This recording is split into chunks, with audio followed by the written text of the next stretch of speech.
is that what if inclusion wasn't a policy but a practice woven into the fabric of our whole civilization? We are not disabled, as Stella Young said, by our bodies, but by the systems. Not because this disability did not exist, but because it never had a disability lens. This isn't about overcoming, it's about owning it. Welcome to ThisAbility. Hi, this is your host, Rolif Cornelio, bringing you another podcast at ThisAbility. Today's podcast is all about wisdom from ancient tradition that meets modern management. And today's guest is Rajeev Bhadauria.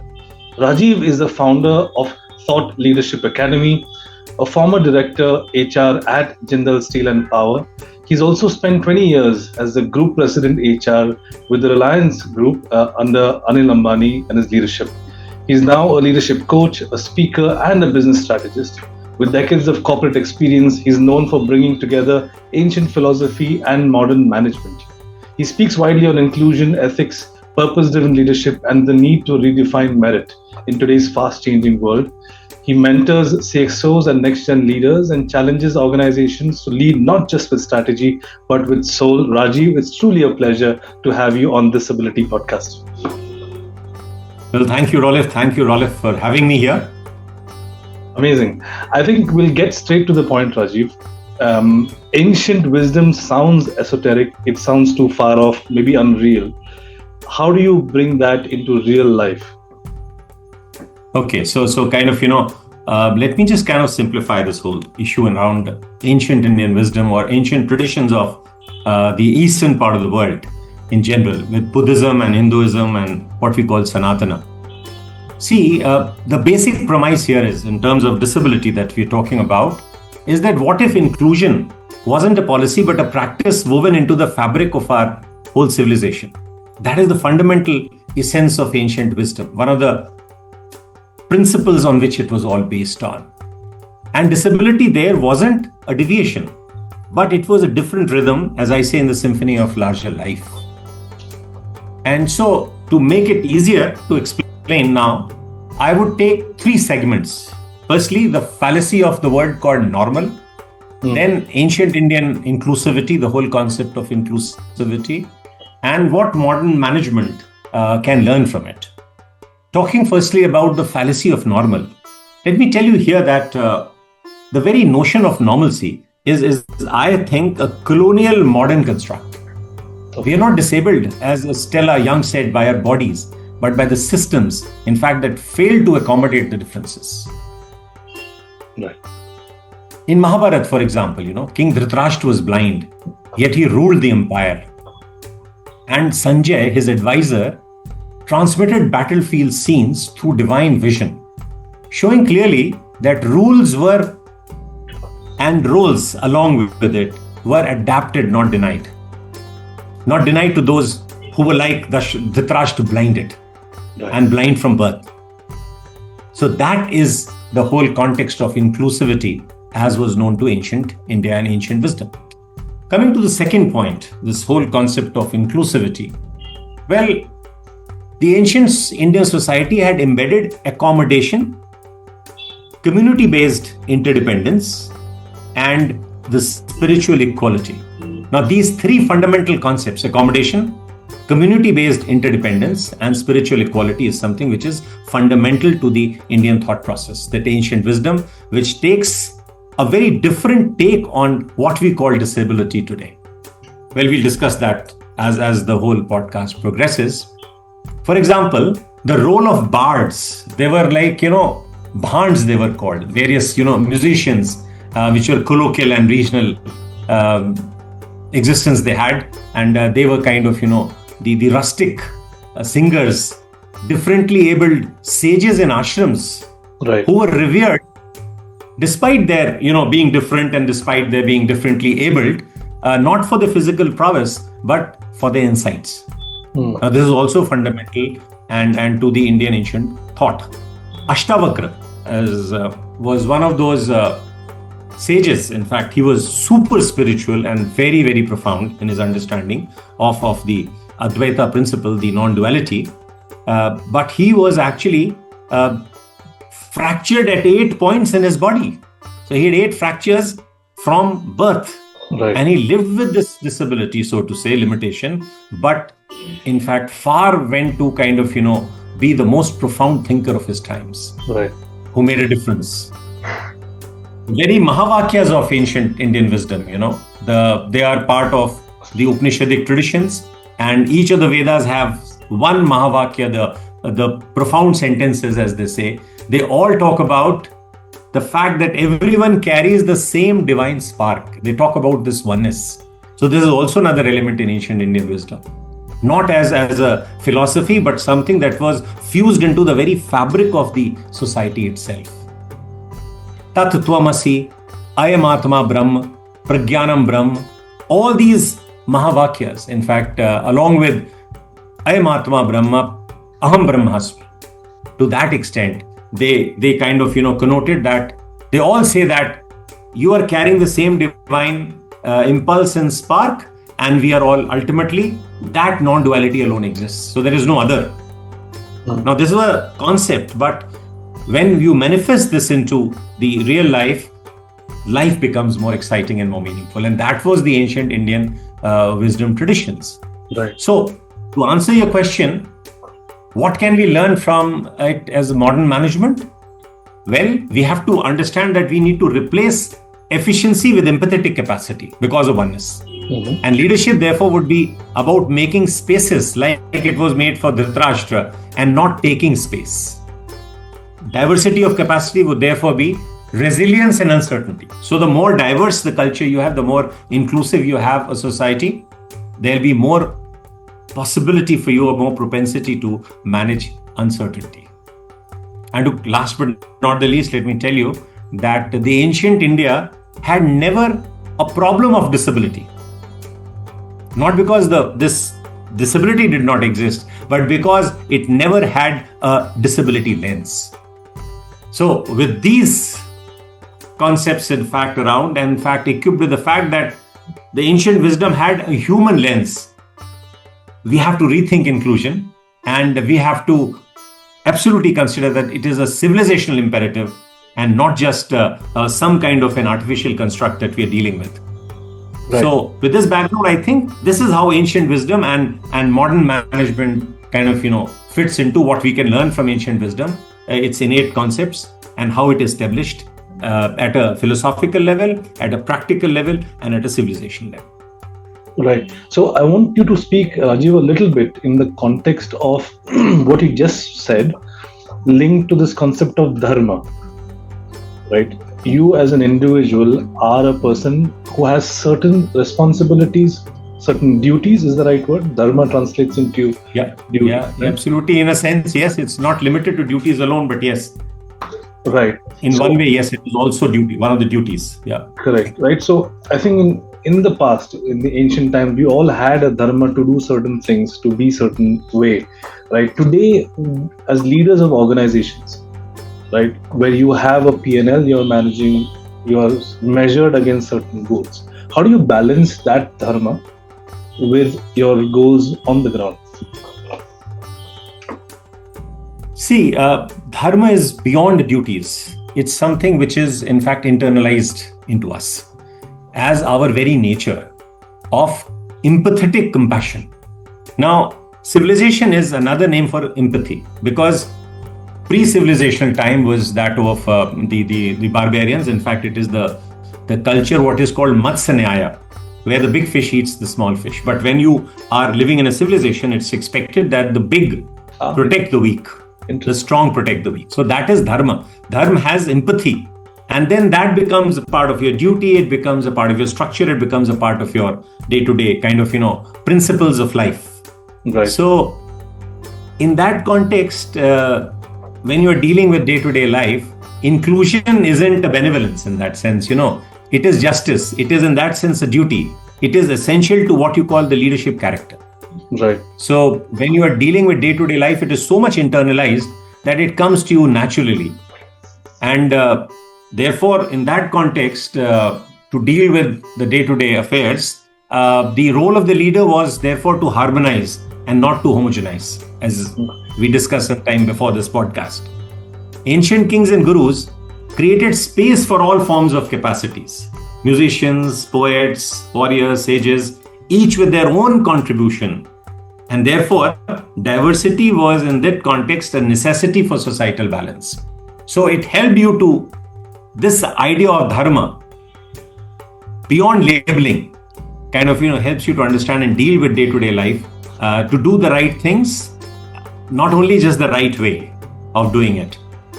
You get the principle of existence as dharma, and you get so used to it, you have internalized within yourself that it comes naturally to you. So then it's not an impediment to deal with the day-to-day difficulties as they come. So you just pinch yourself, say that I need to follow dharma. In fact, you don't even need to think, it comes automatically with practice. Right. So I have a question, Rajeev, which might be a little provocative here. Okay. Imagine that I'm a king now and I have a huge kingdom and I have a lot of money, I have a lot of wealth, prosperity, and I have the choice or the chance to live these values that we just spoke about of dharma, doing the right things, etc. Juxtaposed to that, imagine I'm now a small territory trying to expand my kingdom and I'm trying to grow and I have limited resources. In that context, can I live the dharma in the way that is understood in this larger kingdom? Yeah, in fact, you can and you can live like a king in that sense. But living in ancient India, in fact, and basically even today, see, material existence was considered secondary to the spiritual existence. It does not mean that somebody hated, in fact, materialism, because there is a whole concept of Buddhist economics. You have to have a good source of income, you have to have a large kingdom, you have to have prosperity. So It was accepted. But all of that was accepted within certain norms and limitations. Right. It was not just growth for the sake of growth that we have come to believe in today's neoliberal capitalist system. Right. So that is the contradiction there. And therefore, the idea, if I have to live within a particular, way of dharma, it is guided by certain principles of oneness. As a king, if I were to do that, with that oneness, thinking that, my whole dharma is to just treat everybody with equality, with equity, have equanimity within me, and have sufficient sense of detachment from the material wants and desires. Hygiene having been met. Now, the idea was not that you don't become very prosperous, but the idea was to live within your means all the time and keep your needs to a level which is in fact optimizable, which is optimized rather than maximized. Right. Consumption needs to be optimized so that you can then, as a king, lead to the fact that you can maximize the benefits to the larger masses of your kingdom and also benefit the ecology. Because that is the concept where it was like, it's all interdependent, interconnected. So it's not that you can become a hero all of a sudden by getting more wealth. The norms of acceptance of yourself as somebody, who's leading the show were very different. The traits that were appreciated was more profundity, more wisdom, more spirituality in a person rather than, flamboyant existence. So that would balance the society altogether.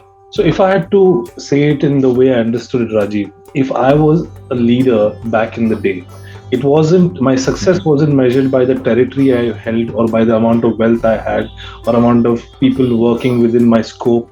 It was a well-rounded thing in terms of how am I positioning myself as an overall, let's say, leader or a king in the total ecosystem. And that's why you need to make sure that everyone is included. Because if you measure yourself just with one KPI of, let's say, money or profit or territory, you can get very siloed in your perspective. Is that a fair statement? It is in fact, but more than that, in fact, you see, there were Ashwamedha Yagyas, which meant that you have to expand your territories. You have to expand your territories. So expansion was not in itself, and therefore you had to fight many wars probably. Right. But the idea was that Rajadharma, there were certain principles with which you fought the wars. Right. There were certain principles of the way you managed your kingdom, where the king was considered to be believer of sufficiently detached, having equanimity and respect for equity for as far as dealing with others was concerned. And he had that the whole kind of sense of propriety of being not a ruler, but a facilitator to create prosperity within the folds of his territory that he actually managed. Right. So management it and managing it well was the criteria, and well would be defined by Vasudhaiv Kutumbakam, the welfare of all, considering the entirety as a family. So here, interdependence, interdependence, in fact, to the extent supporting each other, accommodating each other rather than forcing them to align to one particular binary values was not, in fact, something which was accepted and, in fact, appreciated. Right. So that was the larger philosophy within which I think the ancient Indian wisdom managed so many kinds of, principles of governance, right, magnitude of prosperity, and material well-being of the people, but guided within the principles of the spiritual development of all. Each individual following Swadharma and Rajadharma was the principle followed by the king, who was the one who was ruler. So Rajadharma of the king and Swadharma of each and every individual within that brought in a lot of accommodation, understanding, and kind of, it merged material well-being. So it was not that excessive need, that, propensity to maximize for the sake of it. It was purposive. It was to meet your hygiene needs and kind of, beyond that, look for the betterment of others, and your own spiritual growth was an important criteria. Morality, ethics, Socratic values, that which we call the Upanishadic values of the values of Gita, the values of Brahma Sutras, which was called Vedanta together, all the three, Upanishad, Brahma Sutra and Gita. These were the principles which guided humanity. So one question that comes to mind, Rajeev, is it sounds really good and so perfect. Why do you think we've lost it?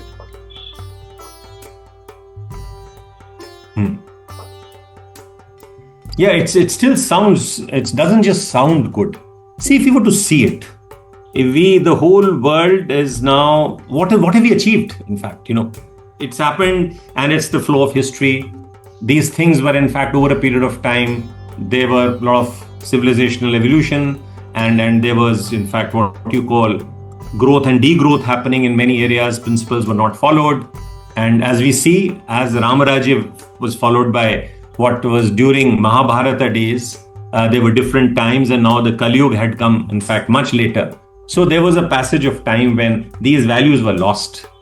So these values were lost because ultimately these values have to be respected, and they have to have kings, and they have to have leaders, and they have to have masses, in fact, to obey and kind of, comply to these things. When things go wrong because people values change, people's, in fact, needs start, going in various different directions, and there is no wisdom available to us. So there's loss of wisdom. So the societal breakup took place. To the extent that, now if you see globally, not only just in India, there were a lot of fights, there were a lot of infights, there were a lot of, fights within societies, within kingdoms for their one-upmanship. So the human nature has to be kind of, be what it is. And it got into competition. It got into a very different mold where zero-sum game become the justifying criteria, that this whole context around masculinity being kind of, vulgarly displayed and accepted and respected. So the whole value system changed over a period of time with the flow of passage of time with various influences, which we'll take a long to kind of, elaborate on each of them. But the fact remains that now again, there is so much of distortion all around. We see disharmony. I mean, post Second World War, we thought that there'll be peace, but just see what's happened today. It remained peaceful for 70, 60, 70 years, but now again, the same old principles of, infighting, fighting, and global wars even have now become accepted. And in a nuclear age, this is very dangerous. Right. So the point is that, how do we now get back? There's so much of problems if you find. There's no peace around. There's anguish in people. They are anxiety driven. There is incomprehensibility around, there is non-linearity of technological changes. So this is an age where now we realize that, okay, what we were, get back to the roots, probably we can find our answers there. And then we find that, of course, it has to be a context that was contextually relevant then, but those values which are universal of oneness, equanimity, detachment, they would be the values which can now solve the problems of the kind of disharmony that's in existence in society today. Right. So that is where the relevance could be there. But yes, we failed because of our own failings. We had, I think we must have lost our leadership. We must have lost our thought process. We must have been influenced by wrong values. And so they were not good leaders at the time when they should have been to hold the society together.